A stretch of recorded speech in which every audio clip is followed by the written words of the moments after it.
Wow, let's get right into it. This is the reason why y'all clicked on. Diddy trial, potential juror is massage therapist whose sister has faced domestic violence. So this is already starting out bad. This is already starting out bad because we're gonna have a lot of people in the jury whose family has went through this. This is not something new or brand new. So I know the reason why you're clicking on. I ain't gonna talk too much. Let's get into it. Diddy trial. On the first day of the Diddy trial, the judge is asking prospective jurors about their celebrity knowledge and their own personal backgrounds based on answers to a lengthy questionnaire each has already filled out.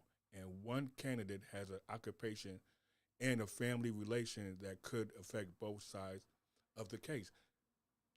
That's the title right there. That could possibly that can possibly hurt. Let's continue. In a packed NYC courthouse Monday morning, federal judge Arun, I'm butchering it, Arun Submarian began questioning possible jurors, and juror number two's job is particularly interested in the context of Diddy's alleged crimes, as his sister, as is his sister's relationship past. I don't really know what that means. Well, we do. Well, we can read it. We do know like what that means. So let me sit here and try to front. Let's continue. Let's get on. I ain't gonna try to keep y'all long. Juror number two happens to be a massage therapist who's probably knows a thing or two about body oil, which will play a huge role in Diddy's case. As you know, Diddy bought a baby oil in a bulk to use during his freak offs, which are marathon encounters between Diddy, his girlfriend, and a male escort, according to the federal indictment. That's deep. That's deep. Let's keep on going. What made the encounters criminal, prosecutors say, is that Diddy allegedly forced or coerced the females into these sexual situations that lasted for days and plenty of use, and in some cases, video recordings. Video recordings. So this is well, we already know, but just imagine getting a questionnaire, like I'm described, but getting a questionnaire about this, and this is probably going to take people back.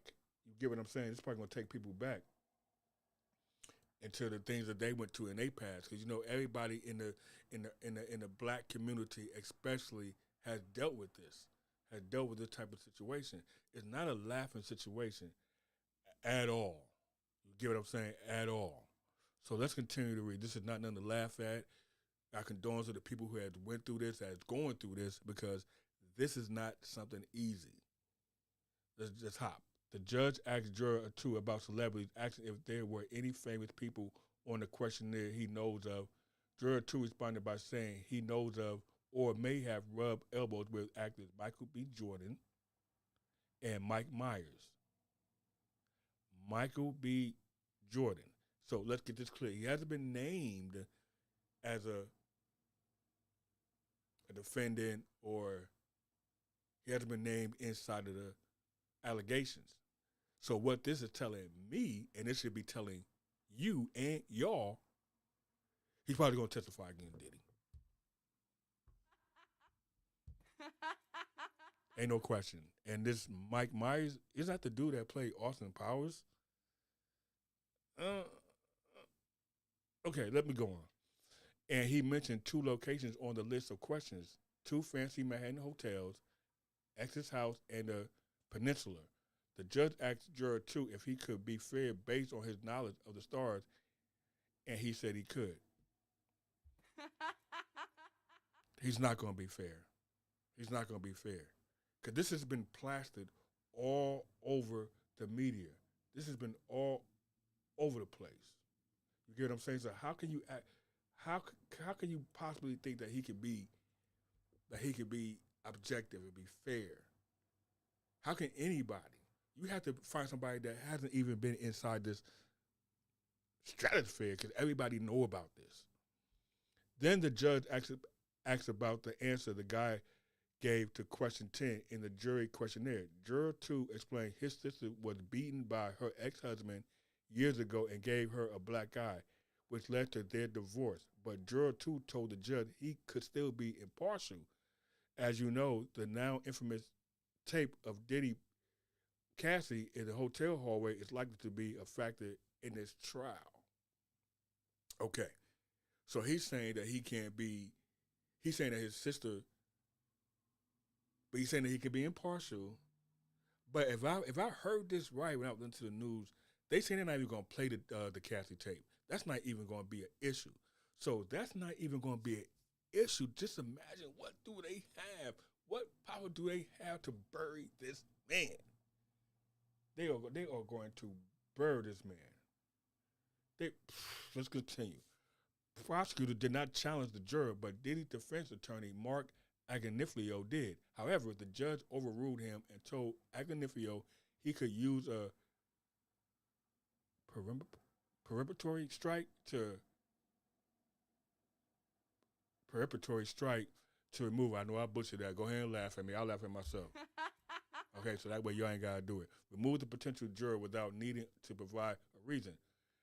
As we reported, picking the juror would be a major challenge for both the prosecution and the defense for a variety of reasons. And we know that to be true. Let's continue. Diddy was initially charged with three counts, one count of by force, fraud, or coercion, one count of transportation to engage in, and one count of racketeering conspiracy. In April 2025, he was hit with two more charges, another count and another transportation to engage in charge, bringing the total number to 5. Diddy has pled not guilty to all charges. So look at this man right here. This man might be facing it, and I don't would jail nobody, but he might be facing the rest of his life in jail.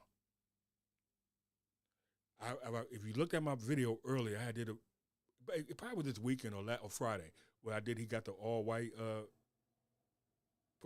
prosecution team that's prosecuting them, all women, and they white. They're going to just pound and pound and pound. And for them to even say they don't even need the Cassie tape from the hotel, that means that they got so much that they can just present and just pound and pound and pound and pound and pound to these jurors. So much that they can give. If they're not even using the tape, just imagine what else they can have. So look, I just wanted to come in here real quick. I didn't want to keep y'all. I know y'all probably at work making that money as we all should be making that money. So look, like, comment, subscribe, look for the next upload, and I'll see y'all later. Gang Media. That was legitness. Yeah.